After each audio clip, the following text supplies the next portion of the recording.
Hi, Emily. Hi, Anna. Emily's not very happy with me today. Anna's being a stickler. A She's being stickler. very. She's telling me what to do, and I'm getting confused because I'm a baby and I don't know. But no, we had some technical problems, mainly with me because Hmm. my audio sucks. But Yeah, now, hopefully, I will be more audible than ever before. What about you, Anna? How are you doing today? I'm doing very well. I have been doing a lot of things, feeling very productive. It's the weather is so warm. It's spring now. Mm. Finally, it's not -20 anymore. How warm are we saying? Oh, like at least 5 to 10 degrees. Oh wow. No, Yeah, it's that's very that's warm for toasty for me. Finland. Yeah, exactly. And the sun is Wow. out, and I just really want to do all my spring stuff. What's your spring stuff? Um, well, number one is cleaning. Oh, tell me more. What makes this cleaning, this spring cleaning, if you will, more important than any other type of cleaning that you do during the year? Honestly, nothing.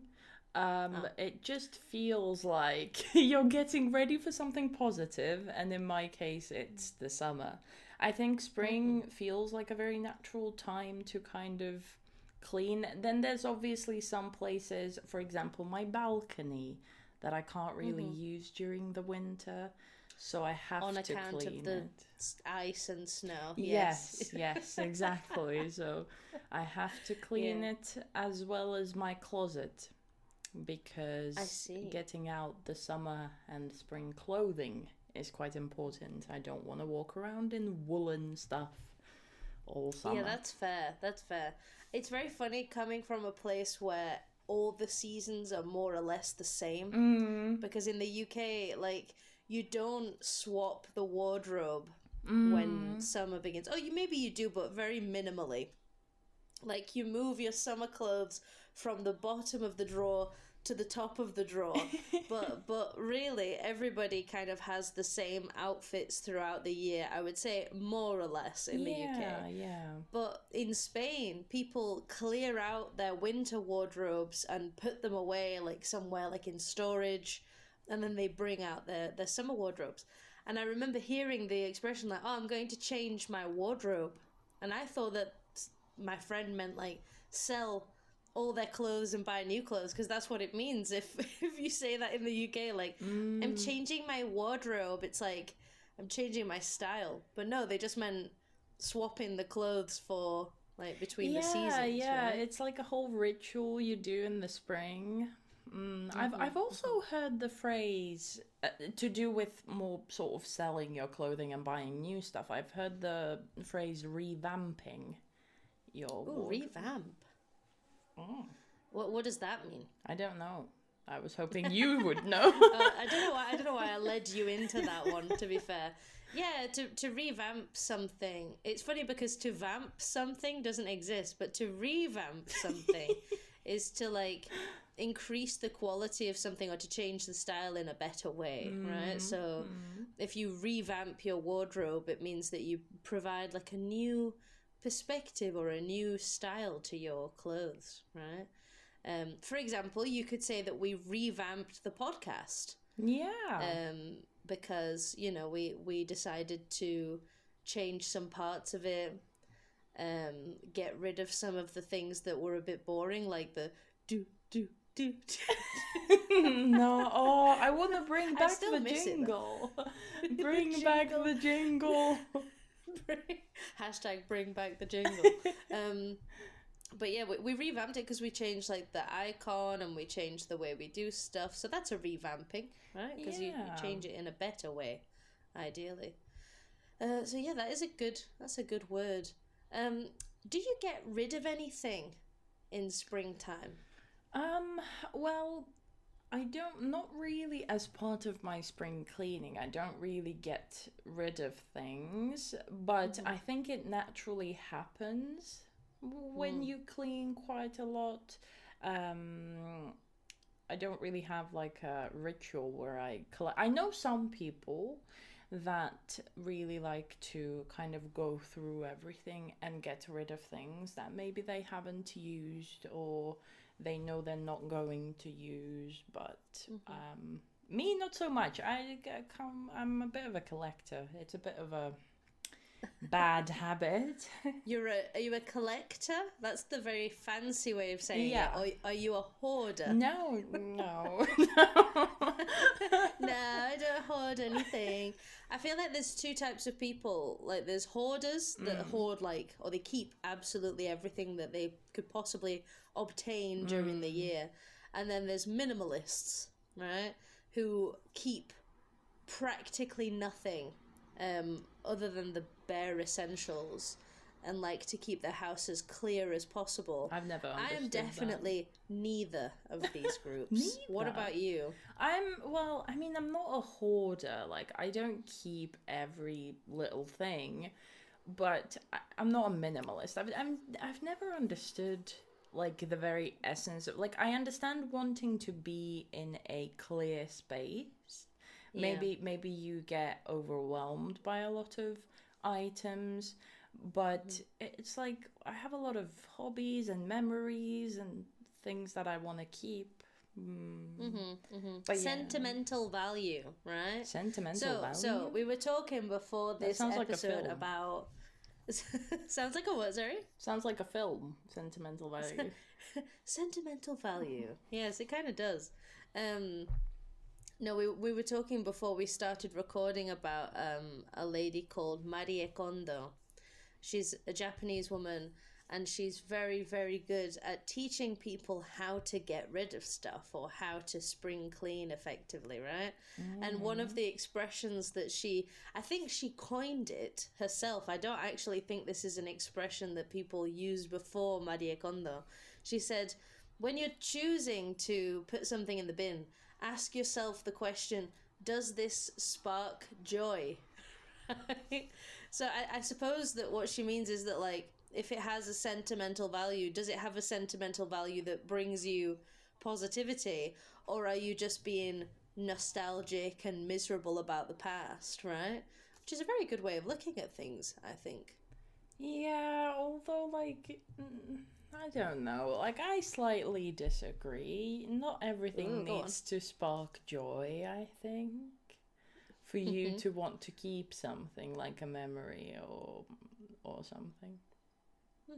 So, do you have anything in mind that makes you disagree? I have a book that I hate. Okay, tell me more. Why do you keep it?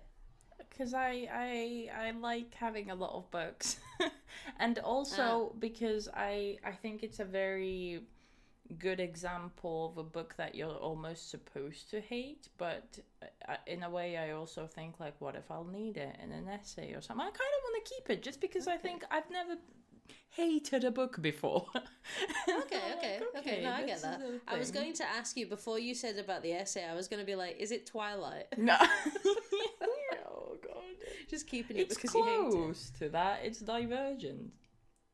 Oh, okay. Yeah, I've heard strange reviews about the book. It's horrible. I've heard strange reviews about. Isn't there a movie too? Yeah, it's equally as horrible. Yeah. I haven't seen The movie and I haven't read the book. It's awful. But why do you dislike it so much? I have to know now. Sorry, this episode is about Divergent. It's just really bad. It feels like a fan fiction ripoff of all the sort of books that were really popular in that time. You know, like that was really the time of the sort of Hunger Games-esque apocalyptic world. We're divided into factions. And this one is just horrifically written. My apologies to the author. I don't remember your name, but I swear, every work. single episode, you are the only person who has something, like, awful to say about a group of people. So, in the Oscars it was women. In the one after that, it was men. Now you're going for specific people. Yeah, the author of Divergent, could you please leave a comment below explaining why you wrote such a terrible book? Oh my god. Hopefully one of these days somebody will respond, you know, when in the next episode you start shouting about Donald Trump, surely, you know, he might put something in the comments. I hate these two girls. I don't even know what they're talking about. Oh god. But no, that's a fair answer, actually. I think I agree. Say thing. You know, I say my opinion. But yeah, spring cleaning. Back to the topic at hand. I usually, well, for me the biggest place to spring clean is my balcony, like I said, because it's season related. But then after such a long period of darkness, when the sun comes out and it's light outside, I really get this motivation to clean everything else as well. So I just start going room to room, tidying everything, looking through everything. I hear you. That's very sweet. And yeah, I mean, it's different in Spain because it's bright all the time, but you still have a few weeks or months of darkness. And when you feel like the spring breeze coming in and the smell of freshly cut grass, it does give you this motivation to just like turn your entire house upside down and start throwing things away like crazy. Yeah. But yeah, no, it's an interesting thought. The concept of sparking joy. I have another idea about this getting rid of stuff thing, especially for clothes. Would you like to hear it? If this will turn into a Vinted ad for your Vinted account again? No. I think I might have mentioned this in the Vinted episode. I'm not 100% sure. But basically my idea is that because on the side of hoarding and minimalism, I am in the middle, but I'm leaning more towards the minimalistic side of things. Just because if I have something that I don't need, I throw it away. I have seen. Or at least I try to. I have seen you buy a €0 note. That's different. That's different. That is still in my drawer because I normally have it up, but I put it away. Look, all right, Anna. Okay, it definitely didn't cost €0. All right, go on. Things that you don't need, you get rid of. You know what? It sparked joy, Anna. So get off my case. All right. But my rule with clothes is, if your friend borrowed your clothes and then did a poo in them, would you wash the clothes or throw them away? Right? Oh, sorry, I threw up on your clothes, or I did a poo in your clothes. And you go, oh man, what? And then if it's like a really nice dress, like if somebody pooed in my dress, I would probably wash it because I love this dress. But if somebody pooed sorry, I'm just using the word poo like openly and freely. Somebody pooed on like an old pair of leggings, I'd be like, easier to throw them, you know? And that's Emily's advice. Okay, Marie Kondo, invite me to your next episode. I am incredibly helpful. I think on that note, that concludes our wonderful spring cleaning episode, guys. Yay! Are you doing spring cleaning at home? If you are, tell us how you start. What room do you start in? Yeah. Leave us a comment or just say hello. Thank you so much for listening. And we'll catch you in the next episode. Yeah, thank you. Happy spring cleaning, Anna, by the way, can I borrow your jumper? What? Oh. I would like to. Can I borrow that dress that you're wearing? After, can I have that? After the poo story, I'm not lending you anything. Bye, guys. Bye. See you later.